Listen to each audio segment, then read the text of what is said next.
በድጋሚ እንደምናመሻቸው እግዚአብሔር ቤተሰቦች ያለፈው ሳምንት ላልነበራችሁ ሰዎች ወይም የነበራችሁ ሰዎች እንድታስታውሱት መጽሐፈ ነህምያን መነጋገር ጀምረን ነበር። ምዕራፍ 2 ላይ ነን ያለ ነው።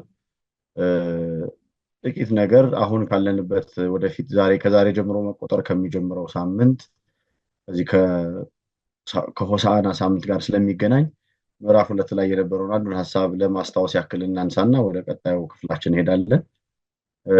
በዚህ በመጽሐፍ ነህምያ ምዕራፍ 2 ላይ በመግቢያችን ስናገር እንደነበረው ነህምያ የክርስቶስ ምሳሌ ነው ብለን ተናግረናል እና ከንጉሱ ፈቃዱን ከጠየቀ በኋላ ወደ ኢየሩሳሌም ደረስኩ። በዚያም 3 ቀን ያክል ተቀመጥኩ። በአህያም ተጭኜ በእንስሳም ተጭኜ ወደ ሸለቆ በር ወጣሁኝ። ዙሪያውንም ተመለከትኩ። ኢየሩሳሌምን የቅጥሯን መፍረስ ተመልክቼ እጅግ ከልቤ ያዘንኩ፣ አለቀስኩ ይላል ጌታችን።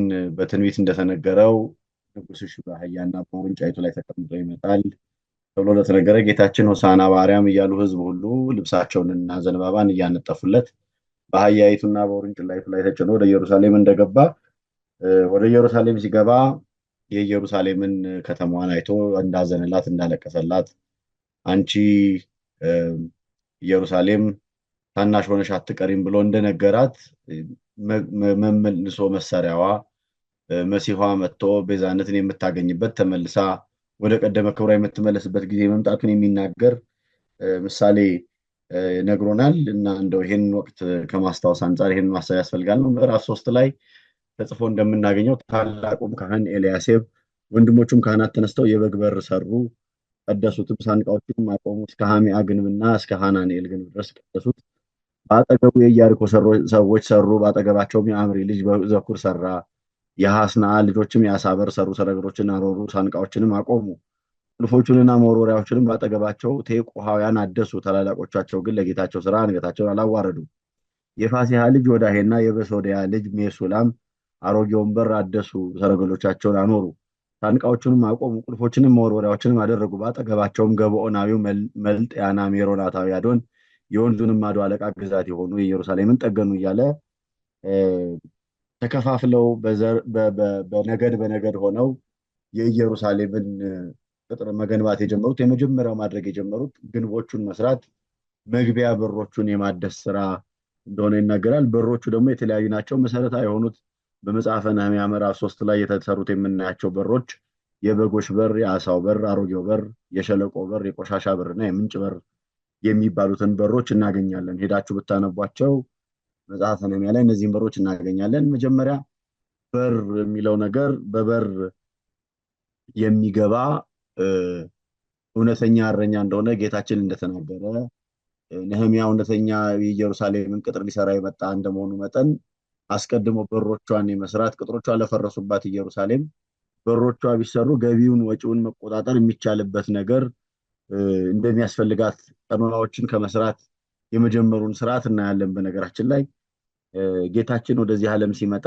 ኦሪትና ነቢያትን ልሽር አልመጣሁም ይልቁንም ልፈጽማቸው እንጂ ብሎ ህዝበ እስራኤላውያን እስራኤል ዘሥጋ የሚባሉ ሰዎች ይመሩበት ዘንድ እስራኤል ዘነፍስ የምንባል እኛም ህይወታችንን እንድንመራበት ከተሰጡን መጽሐፍት የብሉይ ኪዳንና የኦሪትና የነቢያትን ሕግ ልሽር እንዳልመጣ መግቢያ በር የሆኑ ለአማናዊው መስዋዕት ለክርስቶስ መግቢያ በር የሚሆኑ አዲሲቷ ሕግ የምትሰራበት በር ሆኖ መግቢያ ሆኖ የሚያገለግሉ መሆናቸውን፣ ስለዚህ በር እንደሆኑ ማስረጃው ምንድነው ቢባል ጌታችን ልሽር አልመጣሁም ብሎ እንደተናገራቸው፣ ለምሳሌ እኔ ግን እላቸዋለሁ ሙሴ ስለ ልባቸው ክፋት ሚስቶቻችሁን እንድትፈቱ ፈቀደላችሁ ብሎ የብሉይ ኪዳንን ሕግ መግቢያ በር አድርጎ አዲሲቷን ፍጽምት ሕግ ደግሞ አዲስ ኪዳንን ያስከትላል።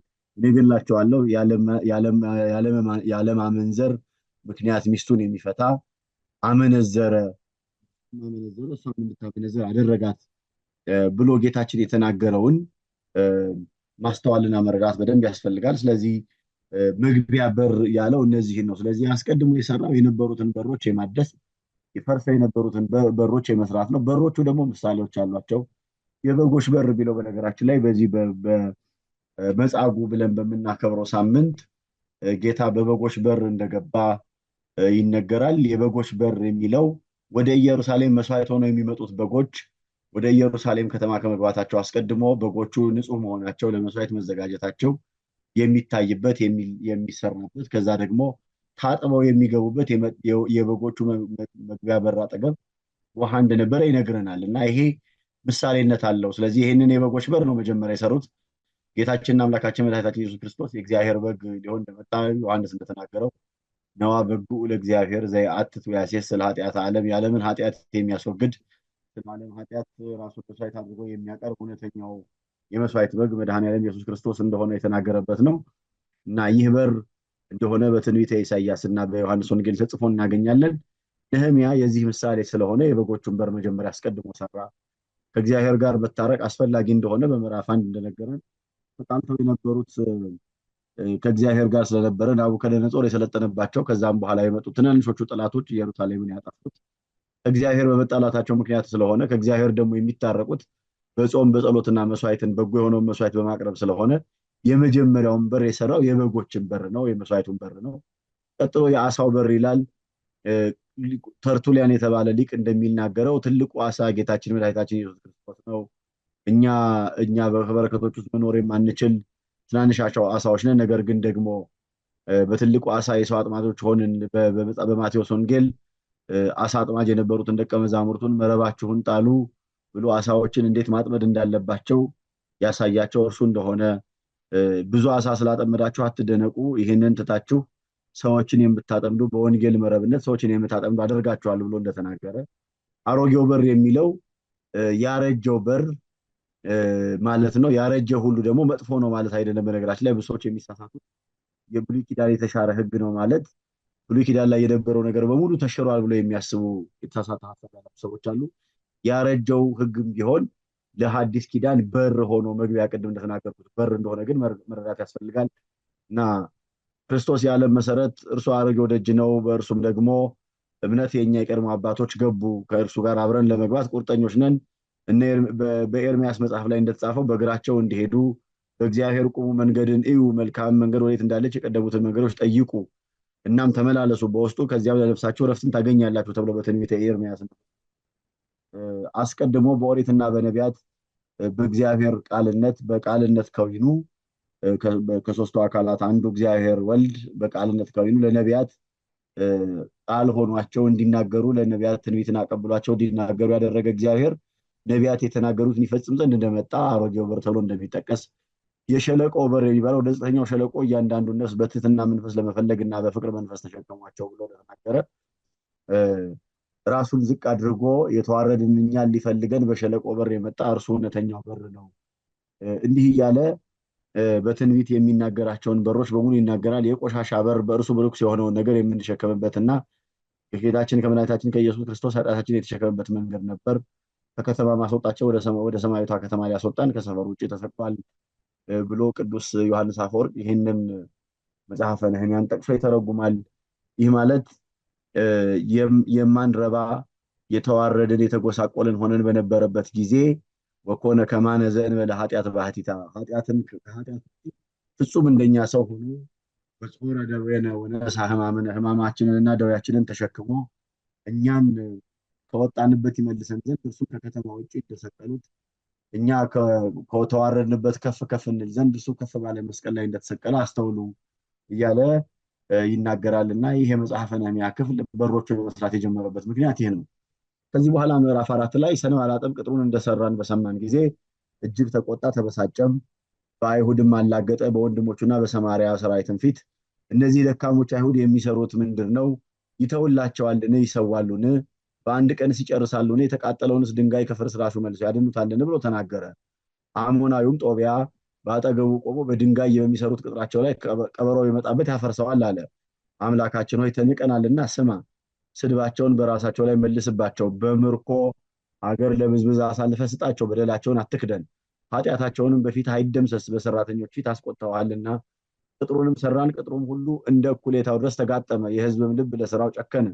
ሰንባላጥና ጦቢያም አረባውያንም አሞናውያንም አሽዶዳውያንም የኢየሩሳሌም ቅጥር እየታደሰ እንደሄደ የፈረሰውን ሊጠገን እንደተጀመረ በሰሙ ጊዜ እጅግ ተቆጡ። በተውም ኢየሩሳሌምን ይወጉና ያሸብሩ ዘንድ ሁሉም በአንድነት ተማማሉ። ወደ አምላካችንም ጸለይን። ከእርሱም የተነሳ በአንጻራቸው ተጠባባቂዎች በሌሊትና በቀን አደረግን። ይሁዳም የተሸካሚዎች ኃይል ደከመ፣ ፍርስራሽም ብዙ ነው፣ ቅጥሩንም እንሰራ ዘንድ አንችልም አሉ። ጠላቶቻቸውንም ወደ መካከላቸው እስክንመጣና እስክንገድላቸው ድረስ ስራቸውንም እስክናስተጓጉል ድረስ አያውቁምና አያዩም አሉ። አጠገባቸውም የተቀመጡት አይሁድ መጥተው ከስፍራ ሁሉ ይመጡብናል ብለው 10 ጊዜ ነገሩን። ከቅጥሩም በስተኋላ ባለው በታችኛው ስፍራ ሰይፋቸውን፣ ጦራቸውን፣ ቀስታቸውንም አፍዤ ሕዝቡን በየወገናቸው አቆምኳቸው እያለ ይናገራል። መጨረሻው ላይ መስመሩ ላይ እንደምትመለከቱት ቅጥሩን የሚሰሩትና ተሸካሚዎቹ በአንድ እጃቸው ይሰሩ ነበር፣ በአንድ እጃቸውም የጦር መሳሪያቸውን ይይዙ ነበር። አናጢዎችም ሁሉ እያንዳንዱ ሰይፉን በወገቡ ታጥቆ ይሰራ ነበር። ቀርነ መለከትም በሚነፋበት በአጠገቤ ነበረ። ታላላቆቹም ሽማምንትም የቀሩትም ሕዝብ ስራው ታላቅና ሰፊ ነው፣ እኛም በቅጥሩ ላይ ተበታትነናል፣ አንዱም ከሁለተኛው ርቋል። የቀርነ መለኮቱን ድምፅ ወደምትሰሙበት ስፍራ ወደዚያ ወደኛ ተሰብሰቡ፣ አምላካችን ስለኛ ይዋጋል አልኋቸው ብሎ ይናገራል። ይሄ ክፍል እጅግ በጣም የሚደንቅ ክፍል ነው። በትንቢት እስራኤል ዘስጋ ባህረ ኤርትራን ተሻግረው ከፈርዖን እና ከሰራዊቱ ነፃ ወጥተው ድል ወጥተው ወደ ከናን የሚያደርጉትን ጉዞ በጀመሩ ጊዜ በሄዱበት ቦታ አዲስ ስርዓትን እየሰሩ እየተለማመዱ ከናን ከመግባታቸው አስቀድሞ ሕግ እየተሰራላቸው በስርዓት እንዲሆኑ ሆነው ሙሴ የመራበትን መንገድ ያሳያል። ይህ ደግሞ በኋላ ዘመን ለሚመጣው ለአማናዊው ሙሴ ለመድኃኔዓለም ለኢየሱስ ክርስቶስ በመስቀል ላይ የማዳኑን ፍጹም የሆነውን የማዳኑን ስራ እስከሚፈጽም ድረስ ለ33 ዓመት በዚህ ዓለም በተመላለሰበት ጊዜ ያደረገውን ስራ የሚያሳይ ነው። በአንድ ጊዜ መጥቶ ሁሉን ነገር ፈጽሞ በአንድ ጊዜ በመጣበት ዕለቱን ተወልዶ ዕለቱን ተጠምቆ ዕለቱን ተሰቅሎ ማዳን ይችል ነበር። ነገር ግን የመጣው ለአርአያነት ስለሆነ ፍጹም ሰውም ስለሆነ በተግባርም የሚያሳይ ስለነበረ በመጣበት መንገድ በእያንዳንዱ ቀን በውሎ በሚያደርገው ስራ በማስተማር የእስራኤላውያንን ልብ በትምህርቱ እያለዘበ በተአምራቱ እያሳያቸው እያስረዳቸው በተግባር ደግሞ እያስተማራቸው እውነተኛ መምህር ሆኖ ሕግን እየሰራ እስከ ማዳኑ ጊዜ ድረስ ሰዎች ያንን የማዳኑን ስራ የሚቀበሉበት ልብ እንዲኖራቸው እያዘጋጃቸው እንደቆየ የሚያሳይ ስራ ነው። ይህ ሲሆን ግን ጠላቶች በየቦታው እንደነበሩበት ከገዛ ወገኖቹ መካከል፣ ከጸሐፍት ፈሪሳውያን መካከል፣ ከሮማውያን መካከል፣ ከቄሳር ሹመኞች መካከል ከቄሳር ግብር እንዳንከፍል ይከላከላል ብለው ደግሞ የሚያስቡ ሰዎች እንደተነሱበት የሚያሳይ ምሳሌ ነው። ነህምያ ሲናገር ሰንባላጥና ጦቢያ ተቃውሟቸውን የነህምያን ስራ በማቃለል እንደጀመሩ ጌታችንን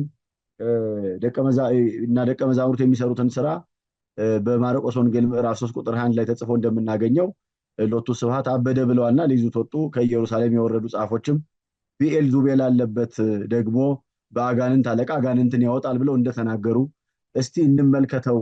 እስከ መስቀል ድረስ በነበረው የማዳን ስራው ላይ እስከ መጨረሻው ሰዓት ያን ሁሉ ተአምራት እያደረገ እያሳያቸው ፀሐይ ስትጨልም ጨረቃ ደም ስትሆን ቤተ መቅደሱ መጋረጃ ሲቀደድ መቃብራት ሲከፈቱ እንኳን እያዩ ቤተ መቅደሱን አፍርሼ በሶስተኛው ቀን እሰራዋለሁ ያልክ አንተ እስቲ ራስህን ከዚህ መስቀል ላይ አውርድ እያሉ የሰራውን ስራ በሙሉ በማናናቅና በመንቀፍ በመስደብ ጌታችንን እንደነበሩት ሁሉ እንዲሁ ነህምያ የዚህ ምሳሌ ስለሆነ የቤተ መቅደሱን ስራ መስራት ጀምሮ የኢየሩሳሌምን ቅጥሮቿን የመገንባት ስራ ጀምሮ በነበረበት ጊዜ ስራውን እንኳን እየተመለከቱ ግድ የለም አሁን ቀበሮ ቢመጣ ይንደዋል፣ ግንባቸው ቀበሮ በጣም ትንሹ ቀበሮ ቢነካው የሚናድ ነው እያሉ በዋዛ በፈዛዛ እንደተነሱበት ማሳያ ነው። ሌላኛው ከዚህ የምንማረው የጦርነታቸውና የመቃወማቸው ምክንያት ቅናት እንደሆነ የኢየሩሳሌም ደህና መሆን ቅናት እንደሆነ ይናገራል። በነገራችን ላይ ይሄንን ስንል በአይሁድ ሊቃነ ካህናት በክርስቶስ ላይ የተነሱበት እነሱ ራሳቸው መሲህ ይመጣል ብለው የሚጠብቁ ነበሩ። በነገራችን ላይ ግን ደግሞ አንደኛ እንደጠበቁት ያለ መሲህ ስላልሆነ በብዙ ጦር ተከቦ ከሮማውያን ነፃ አውጥቶን ደህና እንሆናለን ብለው ይጠብቁ ስለነበረ አንድ። ሁለተኛው ግን እነዚህ ሊቃነ ካህናት ከአይሁድ ሹማምንት ጋር ተባብረውና ተስማምተው እነርሱ የግል ጥቅማቸውን እያገኙ ስለነበር የህዝቡ መጎሳቆል የህዝቡ ደህና ለመሆን ምንም ግድ የማይላቸው ሰዎች ስለነበሩ ነው። ሰንባላጥና ጦቢያ በነበረው የኢየሩሳሌም ክፍት መሆን እንደ ልባቸው ለመዝረፍ ህዝቡ ላይ የሚፈልጉትን ያክል ግብር ለመጫርና ቀረጥ ለመጫን የፈለጉትን ያክል እንዲሆኑ ለማድረግ የኢየሩሳሌም አለመጠንከር ስለሚጠቅማቸው ነበር ይቃወሙት የነበረው። ሌላ ሁለተኛው ቅናት ነው። እነሱ ያደርጉት ዘንድ ያልተቻላቸውን አንድ ግለሰብ ነህምያ የተባለ ግለሰብ መጥቶ የኢየሩሳሌምን ቅጥር መስራት መጀመሩ በሮቿን ደግሞ ከማነጽ መጀመሩ እኩሌታው ተጠናቀቀ ብሎ እንደተናገረ ግማሹን ስራ መስራቱን ሲመለከቱ ቅናት አደረባቸው ይላል እና ቅዱስ ዮሐንስ አፈወርቅ ሲናገር ቅናት ከኃጢአት ሁሉ እጅግ በጣም የከፋው ኃጢአት ነው ብሎ ይናገራል። ምን ማለት ነው ብሎ ሲያስረዳ ዝሙትን የሚያደርግ ሰው ለጊዜያዊ ፍትወቱ ያደርገዋል። ከዛም እንግዲህ ዝሙት ጊዜያዊ ፍትወትን የሚያስነሳው ነገር እንደሆነ ጊዜያዊ ፍትወቱ ከሚያገኘው ደስታ በኋላ ጸጸት ይመጣበታል። ቅናት ያለበት ሰው ግን የማያልቅና የማይረካ ፍትወት አለበት።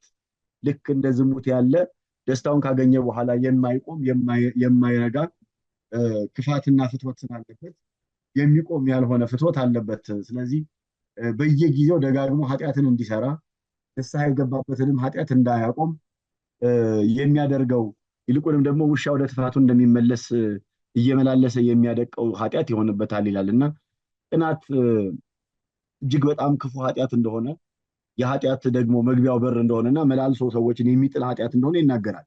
በነገራችን ላይ ይህ በምሳሌ በነህምያ የተነገረን በክርስቶስ የተፈጸመም ቢሆን ክርስቶስ እንደተናገረን ስለ ስሜ የተጠላችሁ ትሆናላችሁ ብሎ እንደተናገረ ዛሬም የክርስቶስ ስለሆንን በበጎ ስራዎች የተጠመድን ስለሆንን በጎ ስራዎቻችንን በማቃለልና በመስደብ የሚጀምሩ ሰዎች ከዛም ደግሞ አለፍ ሲል ጦር የሚሰብቁብንና የሚመዙብን ጠላቶች በጣም ብዙዎች ናቸው።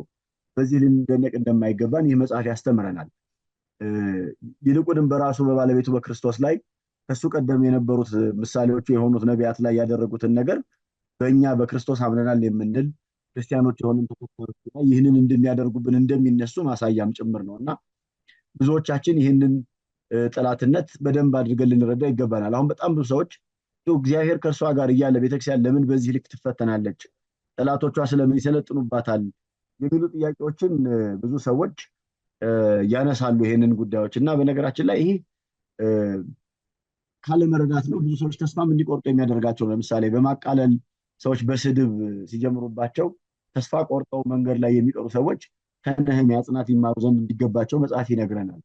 ነህምያ በሰደቡትና ባንጓጠጡት ጊዜ ይልቁንም ጦርን በመዘዙበት ጊዜ ያሸነፈው ወደ እግዚአብሔር በመጸለይ ስራውን ባለማቋረጥና ከእርሱ የሚጠበቀውን በማድረግ ነው። ብዙ ሰዎቻችን የማንረዳው እግዚአብሔርን መለመንና ከኛ የሚጠበቀውን ስራ መስራት አብረው የሚሄዱና ጎን ለጎን መሰራት ያለባቸው ጉዳዮች እንደሆኑ እንረሳለን። ብዙ ሰዎች ጸሎትን ስናደርግ እርግጥ ነው መጸለይ በራሱ ከኛ የሚጠበቀውን ማድረግ ነው። ከኛ ቢያንስ እግዚአብሔርን መለመን፣ እርዳታውን መጠየቅ፣ በጸሎት በእግዚአብሔር ፊት መቆም፣ በትህትና መቆም ከኛ እንደ ግለሰብ የሚጠበቀው ጉዳይ ሊሆን ይችላል። ግን ደግሞ ከጸሎት ባለፈ ነህምያ እንደነገረን በጎናችን ሰይፍን ታጥቀን አደጋ የመጣ እንደሆነ ደግሞ ቀርደ መለከት የሚነፋ ሰው ሾመን ስራ እየሰራን ነበር ብሎ ይናገራል። ቦቹን ከመደርደር ግንቡን ከመገንባት እንዳላቆሙት ሁሉ ሰዎች መከራ ስለበዛብን ፈተናው ስለበዛብን ብለን ከኛ የሚጠበቀውን ስራ ከመስራት ወደኋላ ማለት የለብንም። በነገራችን ላይ አሁን ያለንበት ጊዜ ይህንን የበለጠ ለመረዳት በጣም ትክክለኛው ጊዜ ነው ብዬ አስባለሁ። ከውስጥም ከውጭም ብዙ ጠላቶች በቤተክርስቲያን ላይ የሚነሱበት በተለያዩ መንገዶች ደግሞ ግማሾቹ በማቃለል የቤተክርስቲያንን ትምህርት፣ የቤተክርስቲያንን ተአምራት፣ የቤተክርስቲያንን የገድል መጽሐፍት የመሳሰሉትን በማቃለል ሰዎችን ከመንገድ እውነት ይሄ ነገር እኛ ባላሰብነው መንገድ የሚተረጎም ይሆን እንዴ ተረት ተረት ይሆን እንዴ የሚል ጥያቄ በሰዎች ላይ እየፈጠሩ የተመረጡትን ሰዎች እስኪያስቱ ድረስ እንዳለ መጽሐፍ ብዙ ሰዎች በዚህ የማቃለልና የማላገጥ ጦርነት በዚህ በክፉ በሆነው ስድባቸው ተጠልፈው ከቤተክርስቲያን ስራ የሚወጡበት ከቅድስና ስራ የሚወጡበት ጊዜ እንደሆነ እናስተውላለን። ይህ ብቻ አይደለም። ብዙ አይነት ጦር የመዘዙ ሰዎች፣ የኢኮኖሚ ጦርን የመዘዙብን ሰዎች፣ የስልጣን ጦር የመዘዙብን ሰዎች በጣም የበዙበት ሰዓት ላይ በሚመለከትና ሰዎች ከነህምያ ይህንን መማር እንደሚገባቸው ይልቁንም በመጸለይ ስራችንን ባለማቋረጥ መቀጠል እንደሚያስፈልገን ይናገራል።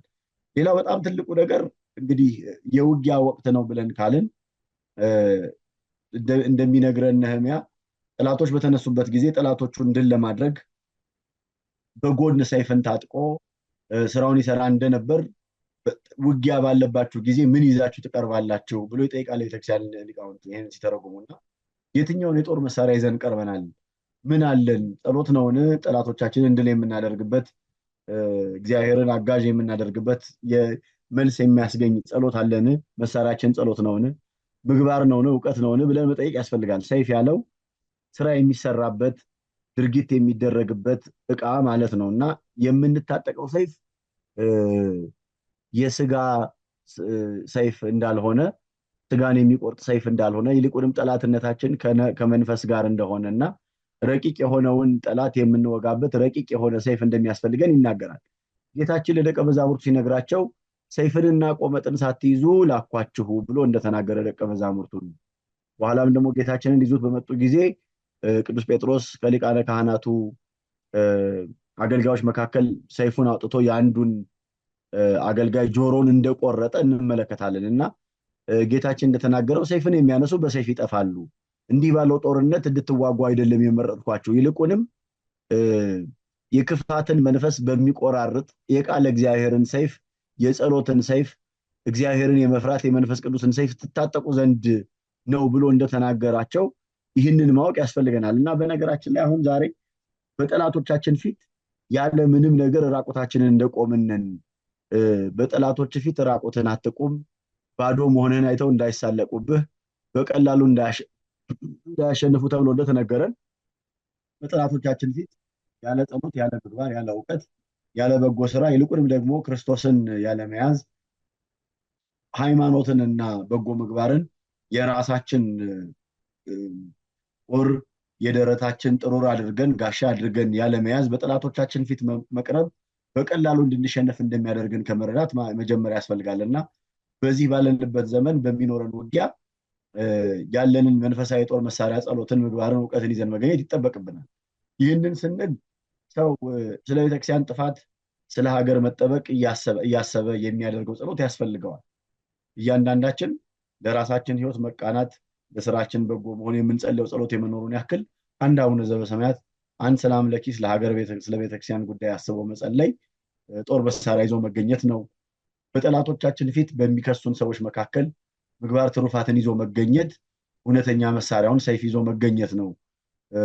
ያ በጎ ምግባራችን የክፋት ስራቸውን ሰይፍ ሆኖ የሚቆራረጥ፣ ተንኮላቸውን የሚቆራረጥ ሰይፍ ሆኖ ያድነናልን እና በስራ ቦታችን በምንኖርበት ኑሮ፣ ትዳራችንን በምንመራበት መንገድ፣ ህይወታችንን በምንመራበት መንገድ፣ ልጆቻችንን በምናሳድግበት ሂደት ውስጥ ሁሉ ሌባ ባለመሆን በጎ የሆነውን ስራ የምንሰራ ሰዎች በመሆን አራያነትን በመያዝ ምግባር ትሩፋትን ይዘን መገኘት አለብን።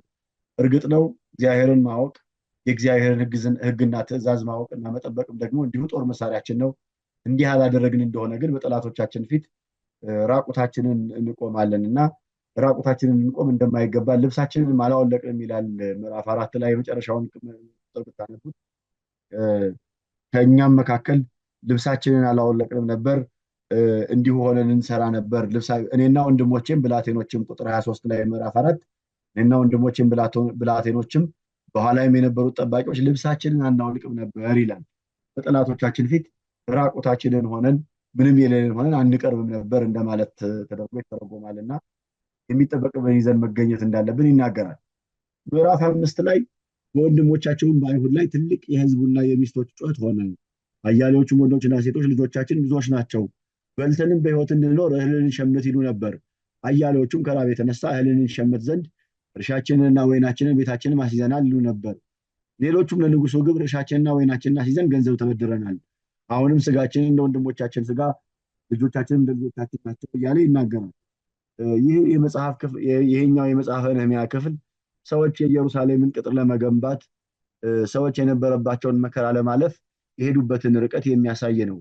የተበደሩ ድሃ ሆነው የተገኙ፣ ምንም የሌላቸው ሆነው የተገኙ ብዙዎች እንደነበሩ፣ አንዳንዶቹም ደግሞ የገዛ ወንድሞቻቸው ያላሰቡላቸው የሚበሉት እስኪያጡ ድረስ ልጆቻቸውን ባሪያ አድርገው እስኪያስይዙ ድረስ የሚረዳቸውና የሚረዳቸው ሰው ያለመኖሩን ይናገርና ይገስጻል። እውነተኛ መሪ ስለነበር ስለምን ይህን ታደርጋላችሁ? ለምንስ ባሪያ ታደርጋችሁ ትገዛቸዋላችሁ? ስለነሱ እኔ ብዣቸዋለሁ እያለ የሚገባውን ክፍያ እየከፈለ ልጆቻቸውን ነፃ ያወጣላቸው ከባርነት ነህምያ እንደሆነ ያስረዳል የመጽሐፉ ክፍል።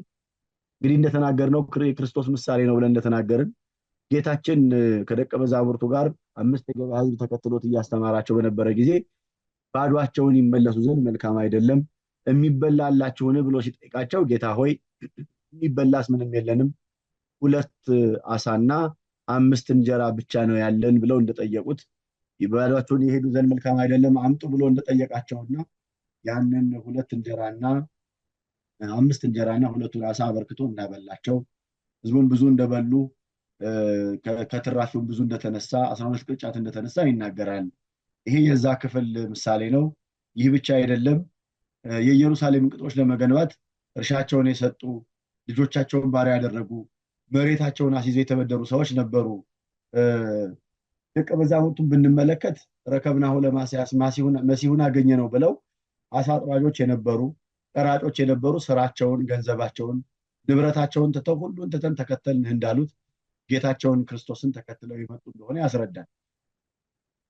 ይህንን የቤተክርስቲያን መተርጉማን ሲተረጉሙ እናንተ በነህምያ ዘመን የነበሩ ሰዎች ለኢየሩሳሌም ቅጥሮች ለመገንባት መከራውን ጊዜ ለማለፍ ልጆቻቸውን ባሪያ እርሻቸውን የሰጡ ሰዎች ነበሩ። መሬታቸውን አስይዘው የተበደሩ ሰዎች ነበሩ። እናንተ ኢየሩሳሌም ለምትባል ነፍሳችሁ ሰውነታችሁ መገንባት ኢየሩሳሌም ለምትባል ለቤተክርስቲያን ምን ትታችኋል ብሎ ይጠይቃል። በነገራችን ላይ ልጆቻቸውን ባሪያ አድርገው የሰጡ የሚለው አሁን እኛ እየጠየቅን ያለ ነው ልጆቻችንን የእውነት ባሪያ አድርገን አስይዘን ገንዘብ እንድንሰጥ አይደለም። ይልቁንም ደግሞ የቤተክርስቲያን መጥፋት የሀገር መበደል ጉዳይ የሚገደን ሰዎች ልጆቻችንን ለእግዚአብሔር አስራት አድርገን እንሰጥ ዘንድ እንዲገባን ግን ያስታውሳል። ብዙዎቻችን አስራት በኩራትን ስናስብ የሚመጣልን ከገንዘብ ብቻ ነው። ነገር ግን ከጊዜ፣ ከእውቀት፣ ከሰውነት፣ ከልጆች ሁሉ ሳይቀር አስራት በኩራት እንደሚወጣ የቤተክርስቲያን መተርጉማን ይናገራሉ። አስራት ማለት ከ10 አንዱን ለእግዚአብሔር የሚገባውን መስጠት ነው። በኩር ደግሞ ማለት የስራችን የመጀመሪያ የሆነውን የምርታችንን የመጀመሪያውን ነገር ለእግዚአብሔር መባ አድርጎ ማቅረብ ነው። ሰው ጠዋት ተነስቶ ከቀኑ የመጀመሪያውን ሰዓት ለእግዚአብሔር በኩሩን ለእግዚአብሔር ሲሰጥ እግዚአብሔርን ለማመስገን ከስራ ሁሉ አስቀድሞ ጸሎት ለማድረግ ሲቆም በኩሩን ለእግዚአብሔር እንደሰጠ ተደርጎ ይቆጠርለታል። በቀን ውስጥ ካሉት ከ24ቱ ሰዓት የተወሰነውን ጊዜ ለጸሎት እንደ ብርታቱ መጠን ለእግዚአብሔር ሲሰጥ ከሰዓቱ ላይ አስራት አድርጎ ለእግዚአብሔር እንደሰጠ ይቆጠርለታል። ከጉልበቱም ላይ እንዲሁ ቤተክርስቲያንን ለማገልገል በሳምንት ውስጥ ከሚሰራው ስራ ቃለ እግዚአብሔርን ለመማር ለማስተማር የእግዚአብሔርን ቤተክርስቲያን ለማገልገል ባለው እውቀት በጉልበቱ ቤተክርስቲያንን ለማገልገል የሚሰጠው ጊዜ አስራት በኩራት እንደሰጠ ተደርጎ ከጉልበቱ ላይ ይቆጠርለታል። ይህ ብቻ አይደለም። ዛሬ በጣም ብዙ ሰዎች እዚህ ያላችሁን ሰዎች ብንጠይቃችሁ ቤተክርስቲያን የተሻሉ ጳጳሳት እንድታገኝ ትፈልጋላችሁ ወይ? ቤተክርስቲያን ጥሩ ጥሩ መምህራን ጥሩ ፓትሪያርክ ቢኖራት ትፈልጋላችሁ የተብላችሁ ብትጠይቁ እዚህ ያላችሁ ሰዎች መልሳችሁ አዎ እንደሚሆን አንጠራጠርም። እና ይህ እንዲሆን መፈለግ በራሱ ብቻውን በቂ አይደለም። የእናንተ ልጆች በስነ ስርዓት አድርገው እግዚአብሔርን እንዲያውቁ አድርጋችሁ ጥሩ ጳጳስ፣ ጥሩ ፓትሪያርክ፣ ጥሩ ሰባኪ፣ ጥሩ ዘማሪ፣ ጥሩ ምዕመን እንዲሆኑ ልጆቻችሁን አስራት በኩራት አድርጋችሁ ትሰጣላችሁ ብሎ መጠየቅ ግን ያስፈልጋል። ፈርሳለች የተባለች ኢየሩሳሌም እንድትገነባ እርሻቸውን ልጆቻቸውን ባሪያ አድርገው መሬታቸውን አስይዘው የተበደሩ ሰዎች እንዳሉ ሁሉ እኛ ለቤተክርስቲያን መገንባት ለኢትዮጵያ ኢየሩሳሌም ለምትባል ለኢትዮጵያ መገንባት እንዳትፈርስ ለማድረግ ምን ሰተናል የሚለውን መጠየቅ ያስፈልጋል። ከዛ ቀጥሎ እውነተኛው መሪ ስለሚመራቸው ሰዎች ራሱን አሳልፎ ይሰጣል እንጂ ከእነርሱ አይወስድም። እውነተኛ እረኛ የተባለ መድኃኔዓለም ኢየሱስ ክርስቶስ 99ኙን በጎቹን ትቶ የጠፋችውን አንዲቱን በጉን ፍለጋ እንደመጣ ይነገራል። እርሱ ራሱ ደግሞ በግ ተብሎ ይነገራል። እረኛው ራሱ ነው። በግ ደግሞ መስዋዕት ሆኖ የቀረበም ራሱ ነው። በጣም ይደንቃል ይላል ቅዱስ ዮሐንስ አፈወርቅ። እርሱ እረኛ ሲሆን ብዙ በጎች ሲኖሩት ከበጎቹ መካከል አንዱን ሰውቶ ቤዛነትን ይሰጠን ዘንድ አልወደደም። ይልቁንም እርሱ አማናዊ እረኛ ሲሆን ራሱን እውነተኛ በግ አድርጎ ስለ በጎቹ መዳን ስለ በጎቹ ቤዛነት ፈንታ ራሱን ሰዋ እንጂ ብሎ ይናገራል። እና እውነተኛ መምህር መሆን እውነተኛ መሪ መሆን ለቤተክርስቲያን እና ለሀገር ጉዳይ ራስን አሳልፎ መስጠት፣ መስዋዕትነት መክፈል፣ ስለ ወገኖች ቤዛነት ስለ ወገኖች መቤዥ ራስን አሳልፎ መስጠት እንዲገባ ከነህምያ እንማራለን። ምዕራፍ 5 የሚነግረን ክፍል ይሄንን ነው። በምዕራፍ 6 እንዲህም ሆነ ቅጥሩን እንደሰራው ከፍራሹም አንዳች እንዳልቀረበት ሰንባላጥና ጦቢያ አረባዊውም ጌሳም የቀሩትም ጠላቶቻችን ሰሙ። ነገር ግን እስከዛ ጊዜ ድረስ በበሮች ውስጥ አንቃዎችን አላቆምኩም ነበር። ሰንባላጥና ጌሳም መጥተህ በአኖ ቆላ ውስጥ ያሉትን መንደሮች እንገናኝ ብለው ላኩብኝ። ነገር ግን ክፉ ያደርጉብኝ ዘንድ ያስቡ ነበር። እኔም ትልቅ ስራ እሰራለሁ እወርድም ዘንድ አይቻለኝም። ስራውን ትቼ ወደ እናንተ በመውረዴ ስለምን ስራ ይታጎላል ብዬ መልእክተኞችን ላኩባቸው። እንዲህም ቃል 4 ጊዜ ላኩብኝ። እኔም እንደፊተኛው ቃል መለሱላቸው። ሰንባላጥም እንደፊተኛው ጊዜ ብላቴናውን 5ኛ ጊዜ ላከብኝ። በእጁም ውስጥ አንተና አይሁድ አመፅ እንድታስቡ ስለዚህም ቅጥሩን እንድትሰራ ንጉሳቸውም ትሆን ዘንድ እንድትወድ በአሕዛብ ዘንድ ተሰምቷል። ደግሞም ንጉሥ በይሁዳ አለ ብለው ስላንተ በኢየሩሳሌም ይናገሩ ዘንድ ነቢያትን አቁመሃል። አሁንም ለንጉሱ ይህን ቃል ያወሩለታል። እንግዲህ መጥተህ በአንድነት እንማከር የሚል ክፍት ደብዳቤ ነበረ። እኔም አንተ ከልብ ፈጥረዋል እንጂ እንደተናገርከው ነገር ምንም የለም ብዬ ላኩበት። እነርሱም ሁሉ ስራውም እንዳይፈጸም እጃቸው ይደክማል ብለው ያስፈራሩን ዘንድ ወደዱ። አሁንም አምላክ ሆይ እጄን አበርታ። እኔም ወደ ሄመጣብኤል ልጅ ወደ ወድላያ ልጅ ወደ ሸማያ ቤት ገባሁ። እርሱም ተዘግቶ ነበርና በእግዚአብሔር ቤት በመቅደስ ውስጥ እንገናኝ፣ የመቅደሱንም ደጆች እንዝጋ፣ እነርሱ መጥተው ይገድሉሃልና በሌሊትም ይገድሉ ዘንድ ይመጣሉ አለ። እኔም እንደኔ ያለ ሰው የሸሸና ነፍሱን የሚያድን ዘንድ ወደ መቅደስ የገባ ማን ነው? እኔስ አልገባም አልሁት። እግዚአብሔርም ልኮት እንዳልነበር በእኔ ላይ ግን ትንቢት እንደተናገረ እነሆ አወቁ። ጦቢያና ሰንባላጥም ገዝተውት ነበር። ይህንን ነገር አደርግና በድል ዘንድ በእኔም ላይ ክፋት እንዲናገሩ እንዳላቸው ያስፈራራኝ ተገዝቶ ነበር። አምላኬ ሆይ ስለዚህ ስራቸው ጦቢያንና ሰንባላጥን ያስፈራሩኝም ዘንድ የወደዱትን ነቢይቱን ኖዓድንና የቀሩትንም ነቢያት አስብ። ቅጥሩንም ሁሉ ፈሩ፣ በራሳቸውም ሀሳብ እጅግ ተዋረዱ። ይህም ስራ በእግዚአብሔር እንደተደረገ አወቁ። ጦቢያም የኤራ ልጅ የሴኬንያ አማች ስለነበረ የልጁንም የሆሃናን የቤራኪያን ልጅ የሜሱላንም ሴት ልጅ ስላገባ በይሁዳ ብዙ ሰዎች ከእርሱ ጋር ተማምለው ነበር። በዚያ ወራት ብዙ የይሁዳ አለቆች ወደ ጦቢያ ደብዳቤዎችን ይልኩ ነበር። የጦቢያም ደብዳቤዎች ወደ እርሱ ይመጡ ነበር። ደግሞም በፊቴ ስለ እርሱ መልካም ይናገሩ ነበር፣ ቃሌንም ያወሩለት ነበር፣ ሊያስፈራራኝ ደብዳቤዎችን ይልክ ነበር ይላል።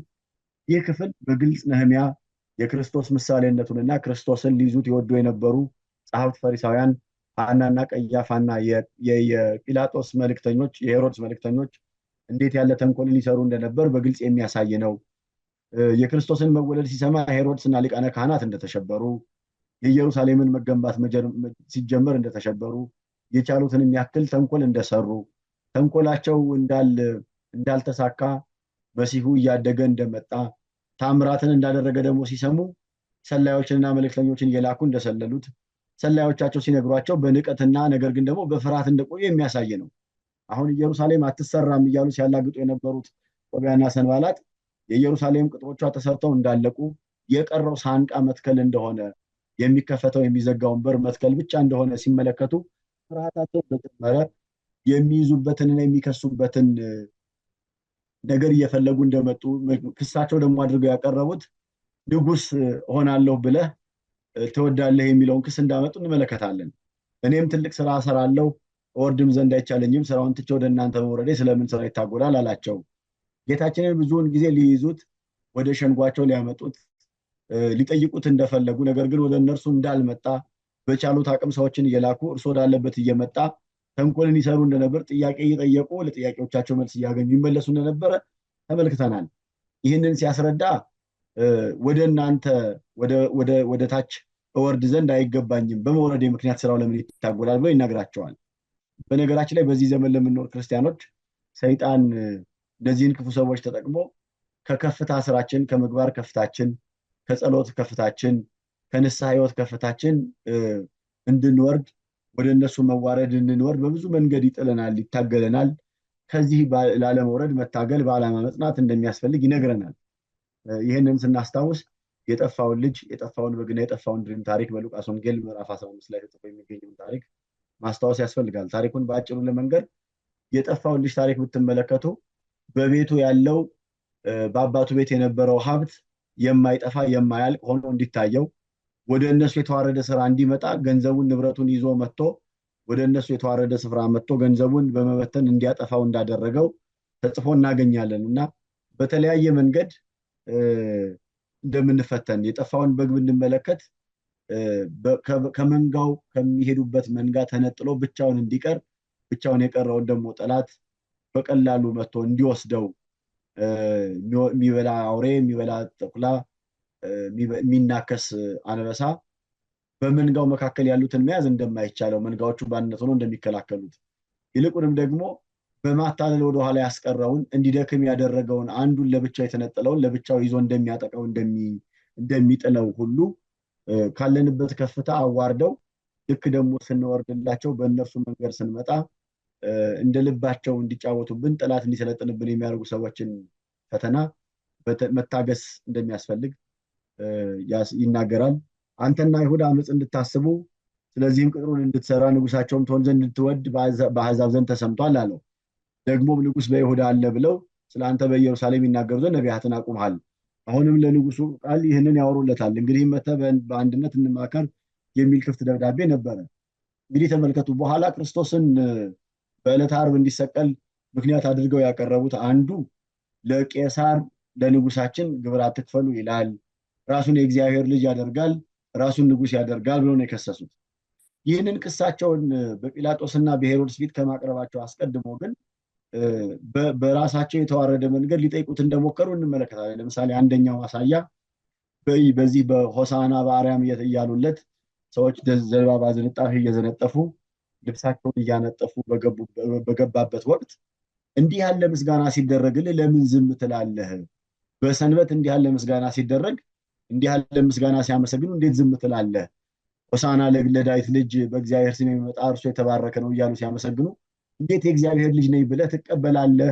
የሚል ጥያቄ እንደጠየቁት እናገኛለን። ጌታችን ሲመልስላቸው እነርሱ ዝም ቢሉ እኔ እግዚአብሔር ልጅ እንደሆንኩ ድንጋዮች ይመሰክራሉ፣ እነርሱ ባያመሰግኑ ሕፃናት እንዲያመሰግኑና ድንጋዮች እንዲያመሰግኑ አደርጋለሁ ብሎ እንደነገራቸው ወደ እነርሱ የተዋረደ ስራ እኔ እንዲህ ስለሆንኩኝ ከዚህ ስለመጣሁ ብሎ ማስረዳት እንዳላስፈለገው መረዳት ያስፈልጋል። በኋላም በጲላጦስ ፊት አቆመው ጠየቁትና በማቴዎስ ወንጌል ምዕራፍ 27 ቁጥር 11 ላይ እንዳለው ኢየሱስም በገዢው ፊት ቆመ። ገዢውም የአይሁድ ንጉሥ አንተ ነህን ብሎ ጠየቀው። ኢየሱስም አንተ አልህ አለው። አንድም ቦታ ላይ እኔ ነኝ ንጉሳቸው አላላቸውም። ይልቁንም ግን ሰዎች የነበሩት የተከተሉት ህዝብ ያደረገውን ትምህርቱን የተናገረውን ትምህርቱን ያደረገውን ተአምራቱን አይተው ያመኑት ግን እንደ ንጉሳቸው እንደ ናይታቸው አድርገው ቆጥረውትና ተቀብለውት ነበርና ይህንን አይተው እንደስለፈሩ ጠየቁት ይላል። የካህናት አለቆችም ሽማግሎችም ሲከሱት ምንም አልመለሰም ይላል። እኔም ወደ መሄጣብልያ ልጅ ወደ ድልያ ልጅ ወደ ሸማያ ቤት ገባሁ፣ እርሱም ተዘግቶ ነበርና በእግዚአብሔር ቤት በመቅደሱ ቤት እንገናኝ፣ የመቅደሱንም ደጆች እንዝጋ፣ እነርሱ መጥተው ይገድሉሃልና በሌሊት ይገድሉ ዘንድ ይመጣሉ አለ። እኔም እንደኔ ያለ ሰው የሸሸና ነፍሱን ያድን ዘንድ ወደ መቅደስ የገባ ማን ነው አልኩት ይላል። ተመልከቱ፣ ይህ ጌታችን እነሆ በኤርምያስ ትንቢት እንደተጻፈው እረኛው ይመታል በጎቹም ይበተናሉ ተብሎ የተጻፈው ይደርስ ዘንድ እነሆ እኔ እያዛለሁ፣ ሁላችሁም እናንተ ትበተናላችሁ ተሸሻላችሁ ብሎ ለደቀ መዛሙርቱ በነገራቸው ጊዜ ጴጥሮስ ጌታ ሆይ ይህ በአንተ አይሁንብህ አይደረግብህ ብሎ እንደተናገረ ያን ጊዜም ጌታችን አንተ ሰይጣን ከእኔ ሂድ ብሎ እንደገሰጸው እንመለከታለን። ከዚያን ቀን ጀምሮ ኢየሱስ ወደ ኢየሩሳሌም ይሄድ ዘንድ ከሽማግሎችና ከካህናት አለቆች ከጻፎችም ብዙ መከራ ይቀበልና ይገደል ዘንድ በሶስተኛውም ቀን ይነሳ ዘንድ እንዲገባው ለደቀ መዛሙርቱ ይገልጥላቸው ዘመረ። ጴጥሮስም ወደ እርሱ ወስዶ አይሁንብህ ጌታ ሆይ ይህ ከቶ አይደርስብህም ብሎ ሊገስጸው ጀመረ። እርሱ ግን ዘወር ብሎ ጴጥሮስን ወደ ኋላ ሂድ አንተ ሰይጣን የሰውን እንጂ እግዚአብሔርን አታስብምና እንቅፋት ሆነብኛል አለው ይላል በማቴዎስ ወንጌል ምዕራፍ 16 ላይ ተጽፎ እንደምናገኘው። ስለዚህ ይህ ነህምያ ይህንን ስራ እየሰራ በነበረ ጊዜ ይገሉሃል፣ እባክህ ከኔ ጋር እንሂድ እንሽሽ ያለው ለእርሱ አስቦ ሳይሆን ከጀመረው የቤዛነት ስራ ከጀመረው ኢየሩሳሌምን የመገንባት ስራ ሊያናውጠው የመጣ ሰይጣን የመዳን ስራ እንዳይፈጸም የቤዛነት ስራ እንዳይፈጸም የሚከላከል ጥላት እንደሆነ ሲያውቅ ይህንን ገሰጸው። እኔ ሸሽቼ ወደ መቅደስ የገባ ማን ነው? እኔስ አልገባም አልኩት። እግዚአብሔር ልኮት እንዳልነበር በእኔ ላይ ግን ትንቢት እንደተናገረ እነሆ አወቅኩ ይላል። ትንቢትን እንደተናገረ ይናገራል። ስለዚህ ጴጥሮስን አንተ ሰይጣን ሲለው የተናገረው የገሰጸው ጴጥሮስን ብቻ ሳይሆን በጴጥሮስ ላይ አድሮ ያ የመዳንና የቤዛነት ስራ እንዳይፈጸም ይፈልግ የነበረውን ሰይጣንም ጭምር ነው። ከዛ ቀጥሎ ደግሞ የምናገኘው ሰው አለ። እኔስ አልገባም አልኩት እግዚአብሔርም ልኮት እንዳልነበር በእኔ ላይ ግን ትንቢት እንደተናገረ እነሆ አወቅሁ። ጦቢያና ሰንባላጥም ገዝተውት ነበር፣ ይህንንም ነገር አደርግና እበድል ዘንድ በእኔም ላይ ክፋት እንዲናገሩና እንዲያላግጡ ያስፈራራኝ ዘንድ ተገዝቶ ነበር ደግሞ ይልና ሌላ የተገዛ ሰው እንደነበር ይነግረናል መጽሐፈ ነህምያ ላይ። ይህ ሰው ደግሞ የይሁዳ ምሳሌ ነው። በሁለቱም ላይ ሰይጣን የቻለውን ያክል ይሰራ ዘንድ አደረባቸው። ጴጥሮስ ጌታችንን አላውቀውም ብሎ እስኪክድ ድረስ በኋላ በጸጸት በእንባ ወደ እግዚአብሔር መንገድ እንደተመለሰ፣ ይሁዳ ግን በመጀመሪያም የልቡ ክፋት ነበረበትና ያንን ክፋቱን ተጠቅሞ ዲያብሎስ እና የአይሁድ ካህናት በገንዘብ ገዝተውት ክርስቶስን እስከ ማስያዝ ድረስ እንደደረሰ ይናገራል። በገንዘብ ተገዝቶ ነበር ብሎ የተናገረው የይሁዳ ምሳሌ እንደሆነ መጽሐፍ ተርጓሚያን ያስረዳሉ።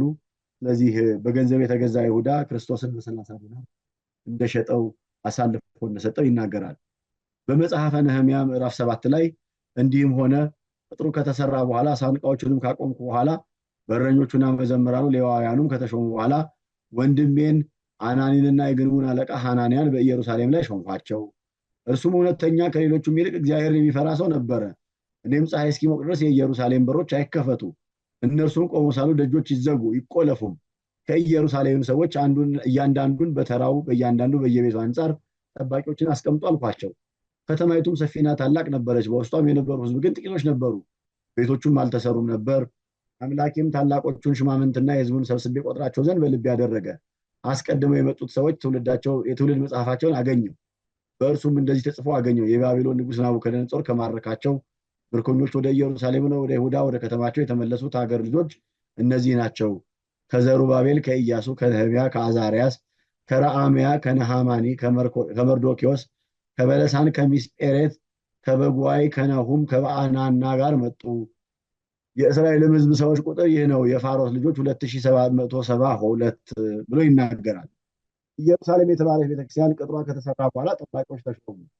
እንግዲህ ጌታ ደቀ መዛሙርቱን ሐዋርያትን ካስተማራቸው በኋላ ጠባቂዎች አድርጎ እንደሾማቸው፣ ቅጥሮቹን ከሰራ በኋላ ጠባቂዎች አድርጎ እንደሾማቸው፣ ነገር ግን ነህምያ እንደተናገረ ፀሐይ እስኪሞቅ ድረስ የኢየሩሳሌም ደጆች አይከፈቱ ብሎ እንደተናገረ ጌታ ደቀ መዛሙርቱን አንተ ሙሰ ንበሩ በኢየሩሳሌም እስከ ትለብሱ ኃይለ እምአርያም፣ ጸጋ መንፈስ ቅዱስን ልኬ የሚያጸና ቋንቋን የሚገልጽላችሁ ጥበብን ብርታትን ጥብዓትን የሚገልጽላችሁ መንፈስ ቅዱስን እስክልክላችሁ ድረስ በኢየሩሳሌም ጸንታችሁ ቆዩ፣ ወደ ዓለም አትውጡ ብሎ እንደተናገራቸው ፀሐይ እስኪሞቅ ድረስ ብሎ የተናገረ ፀሐይ የተባለ መንፈስ ቅዱስ እስኪላክላችሁ ድረስ የመንፈስ ቅዱስ ጸጋ እስኪገለጥ ድረስ ፀሐይ ብርሃኗ ሲወጣ ሙቀቷ ሲመጣ መምጣቷ ይታወቃልና መንፈስ ቅዱስ ወደ ደቀ መዛሙርቱ ሲደርስ አነጋገራቸው ሲቀየር፣ አስተሳሰባቸው ሲለወጥ፣ ፈሪዎች የነበሩት ደፋሮች ሲሆኑ፣ ቋንቋ የማያውቁ የነበሩት በዓለም ሁሉ ባለው ቋንቋ መናገር ሲጀምሩ የፀሐይ መገለጥ የመንፈስ ቅዱስ ጸጋ መሰጠት እንደሚታይ ፀሐይ እስኪሞቅ ድረስ ደግሞ ያለው ጠዋት የወጣችውን ፀሐይ ብትመለከቱ ልብስ ብታሰጡባት አታደርቅም፣ የሚበላ ነገር እንዲበስል አታደርግም። ግን ደግሞ እየቆየች ስትመጣ ሙቀቷ እየጠነከረ ብርሃኗ በደንብ እየተገለጠና እየታወቀ እንደሚመጣ ሁሉ ሰው በሃይማኖቱ እየቆየ ሲመጣ እንደ ፀሐይ ሃይማኖቱ እየታወቀ እየበራ ብርሃናችሁ በሰው ሁሉ ፊት ይብራ እንዳለ ጌታችን ብርሃኑ በሰው ሁሉ ፊት እየበራ ሙቀቱ የእምነቱ ሙቀት የምግባሩ ሙቀት ለሰው ልጆች ሁሉ እየደረሰ የሚገለጥ እስኪሆን ድረስ ቆዩ ብሎ እንደተናገረ የኢየሩሳሌም ደጆች አይከፈቱ አለ። ከዚህ በኋላ ቅጥሩ ከተሰራ በኋላ ጠባቂዎች ሆነው የተሾሙት ሐዋርያትና ተከታዮቻቸው ናቸው። ሕግን እንዲሰሩ እንዲያስተምሩ፣ ያላመኑትን ሰዎች በአብ በወልድ በመንፈስ ቅዱስ እያጠመቁ ደቀ መዛሙርቱ እንዲያደርጓቸው እንዲሰበስቡ፣ ደቀ መዛሙርት ማድረግ ብቻ ሳይሆን ደቀ መዛሙርት የነበሩት ሐዋርያት በማስተማራቸው ሂደት ሲሰሩ እንደተመለከት ነው የእነርሱን መንገድ የሚከተሉ የእነርሱ ተተኪዎች የሆኑትን ሰዎች እየሾሙ ጠባቂዎችን እንዳስቀመጡ ልክ ቅዱስ ጳውሎስ ሊያስተምር ሄዶ የሚያጠምቃቸውን ክርስቲያኖች ካስተማረ ካጠመቀ በኋላ ከነሱ መካከል የበረቱትን ሰዎች ጠባቂ፣ አስተማሪ፣ ዲያቆናት፣ ጳጳሳት እያደረገ እየሾመላቸው እንደተመለሰ እንዲህ እስኪያደርጉ ድረስ ጠባቂዎችን እንዲህ እንደሆነ ይናገራል። ከዚህም በኋላ እግዚአብሔርን ባለማመን ተበትነው የነበሩት እስኪሰበሰቡ ድረስ ቤተክርስቲያን ጉባኤ ሰርታ ዶግማና ቀኖና ሰርታ እስክትወስን ድረስ ያለውን ጊዜ የሚያሳይ ነው። ከክርስቶስ ትንሣኤና ዕርገት በኋላ የመጀመሪያው የሐዋርያት ጉባኤ እስከሚካሄድበት ጊዜ ድረስ ከዛም በኋላ ደግሞ በቤተክርስቲያን የተደረጉ ትልልቅ ጉባኤያት የሃይማኖትን መሰረት የሃይማኖትን መገለጫ በመጽሐፍ ቅዱስ የተጻፈውን ሐሳብ የሚገልጸው የእምነታችን መሰረት ይህ ነው የሚለውን እስኪወስኑ ድረስ ከክፉ ሰዎች የተገኘውን ደግሞ ክፋት ትምህርት ምላሽ ሰጥተው ያንን የመለሱትን ምላሽ በማያዳግም መልኩ መጠበቂያ ክሪድል የምንለው ወይም ደግሞ ጸሎት ሃይማኖት የምንለውን የእምነት መግለጫ የሚባለውን ነገር እስኪያወጡ ድረስ ያለውን ጊዜ የሚያሳይ ነው። ነህምያ ያደረገው ይህንን ነው።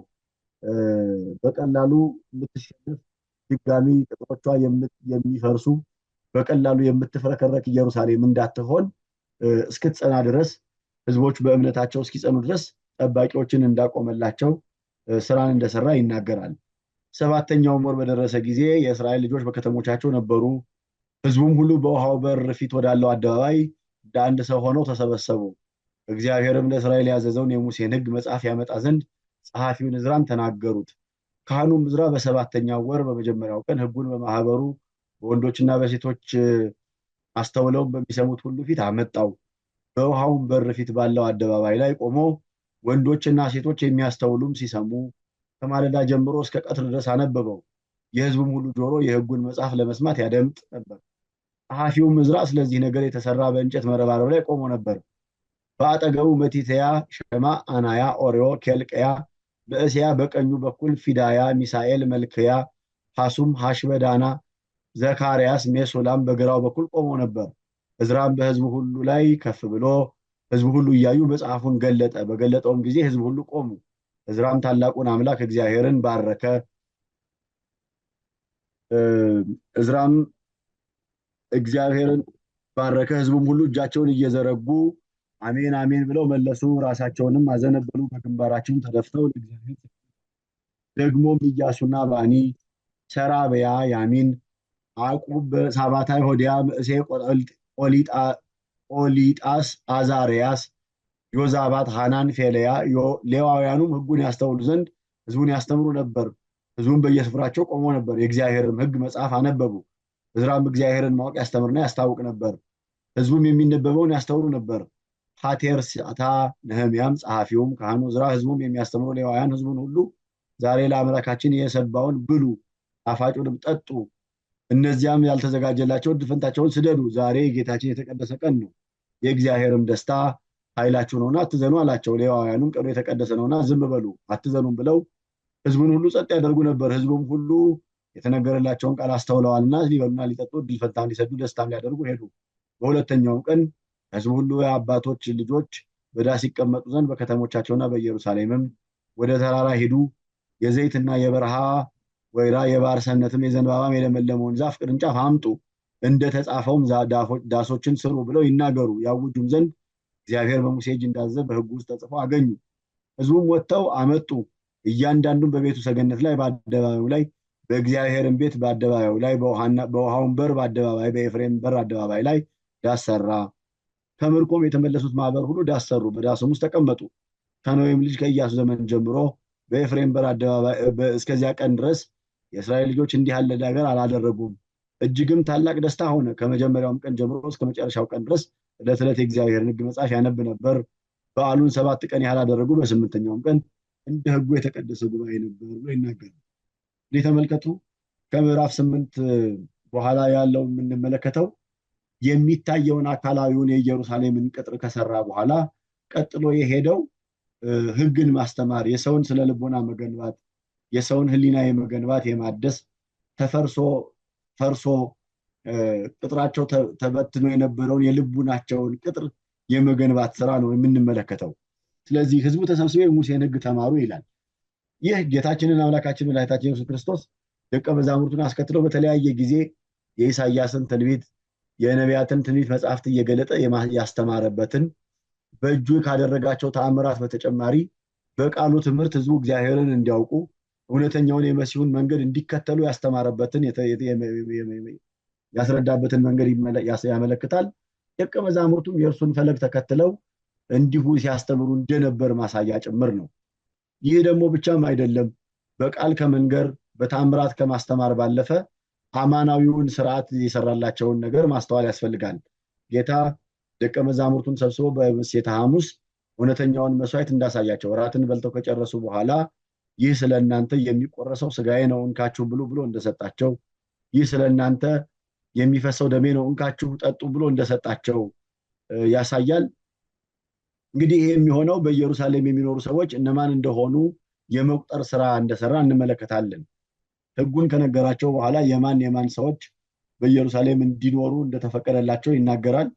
ይህ የብሉይ ኪዳን ምሳሌ በሐዲስ ኪዳን በኢየሩሳሌም መኖር የሚወዱ ሰዎች፣ ኢየሩሳሌም በምትባል ቤተክርስቲያን መኖር የሚፈልጉ ሰዎች ለመኖር የሚያስፈልገውን ትምህርት መማር ከተማሩ ደግሞ በኋላ በውሃው በር አጠገብ ተሰብስበው እንደነበረ መጠመቅ እንደሚያስፈልጋቸው፣ ከተጠመቁ በኋላ ደግሞ ከውሃና ከመንፈስ ቅዱስ መወለድ እንደሚያስፈልጋቸው፣ ግዝረትን በተካው በጥምቀት መወለድ ነው የሚያስፈልጋቸው። ከዚህ በኋላ ይህ ዝምድና ከእግዚአብሔር ጋርና የእግዚአብሔር ከሆኑት ጋር በሙሉ በዝምድናና በህብረት እንዲኖሩ እንደሚያደርጋቸው በኢየሩሳሌም እድል ፈንታ እንደሚሰጣቸው ይናገራል። ስለዚህ ይህንን የወደዱት ሰዎች ይህንን ማድረግ አለባቸው ይላል። ሌላው እንግዲህ ይህንን ሲያደርግ የሐዲስ ኪዳን ካህናት ሐዋርያት ተመርጠዋል። በብሉይ ኪዳን የነበሩት ካህናት አልፈው አማናውያን ካህናት በሐዲስ ኪዳን እውነተኞቹ ካህናት እንደሚሾሙ በክርስቶስ በሊቀ ካህናቱ በኢየሱስ ክርስቶስ አማካኝነት እንደሚሾሙ ያሳያል። ስለዚህ ዕዝራን የጠራው ህዝቡ በቃል የሚነገረውንና የቅጥሩን ስራ መስራታቸውን ብቻ በቂ እንዳልሆነ እግዚአብሔርን ወደ ማወቅ ይመጡ ዘንድ የሙሴን ሕግ መማር እንዳለባቸው፣ የሙሴን ሕግ ተምረው ደግሞ መስዋዕትን አድርገው ለሙሴ የታዘዘውን የመስዋዕት ስራ እያደረጉ መኖር እንዲገባቸው በተግባር መማር እንዲገባቸው እንዳስረዳ ነው። ስለዚህ እንደ ሙሴ ስርዓት ወደ መገናኛው ድንኳን ከመግባት በፊት በውሃ እግርንና እጅን መታጠብ እንደሚገባ እንደነበረ እንደዚሁ ሰዎች ወደ እግዚአብሔር መንግስት እንዲገቡ የፈለጉ እንደሆነ ለኒቆዲሞስ እንደነገረው ከውሃና ከመንፈስ ያልተወለደ የእግዚአብሔርን መንግስት አያይም ብሎ ተናገረ። እግዚአብሔርን ወደምናገኝበት፣ እግዚአብሔር ወደሚገለጥበት፣ የእግዚአብሔር ክብሩ ወደሚታወቅበት ወደ መገናኛው ስፍራ ወደ ድንኳን ወደ ተባለች ወደ መንግስተ ሰማያት ወደ ኢየሩሳሌም ሰማያዊት መግባት የሚፈልጉ ሰዎች ለሙሴ እንደተነገረው እግራቸውን መታጠብ እንደሚገባቸው፣ እግር መታጠብ ደግሞ ለደቀ መዛሙርቱ ያደረገውን የምሴተ ሐሙስን ስርዓት በደንብ መመልከት ያስፈልጋል። ብዙ ሰዎች ሐዋርያት የተጠመቁት መቼ ነው የሚለውን ጥያቄ ይጠይቃሉ። ጌታ በዚህ በወንጌል ተጽፎ እንደምናገኘው እራት ከበሉ በኋላ መታጠቢያውን አነሳና እግራቸውን ያጥባቸው ዘንድ ዝቅ አለ ይላል። ጴጥሮስ ያን ጊዜ ጌታ ሆይ እነሆ አንተ መምህር ነህ፣ የኔን እግር ጎንበስ ብለህ ታጥበኝ ዘንድ አይገባህም ብሎ እንደተናገረው፣ ለዚህ ደግሞ ጌታችን የመለሰለት መልስ አለ። እውነት እውነት እልሃለሁ ዛሬ እግርህን ካላጠብኩ ከኔ ጋር እድል ፈንታ አይኖርህም ብሎ እንደተናገረው፣ ይህንን ሲነግረው ጌታ ሆይ እንደዛማ ከሆነ እግሬን ብቻ አይደለም ሰውነቴንም ራሴንም ሁሉ እጠበኝ ብሎ እንደመለሰለት፣ ይህን ደግሞ ሲመልስ ጌታችን የለም ሙሽራው ከእናንተ ጋር ስላለ እግራችሁን መታጠብ ብቻ በቂያችሁ ነው፣ ለሌሎቹ ግን ራሳቸውን ሌላውን መታጠብ እንዲገባቸው ያስረዳል። ስለዚህ የሐዋርያት ጥምቀት የተለየ ጥምቀት እንደሆነ፣ ሰው ቅዱስ ሥጋውን ክቡር ደሙን ከመቀበሉ ከክርስቶስ ጋር ህብረት ከመመስረቱ የጸጋ ተዋህዶን ከማድረጉ አስቀድሞ መጠመቅ መታጠብ እንዲገባው ሲያስረዳ፣ ሰዎች መታጠብ እንዳለባቸው ሲያስረዳ፣ መጠመቅ እንዳለባቸው ሲያስረዳ ደቀ መዛሙርቱን እግራቸውን አጥቧቸዋል።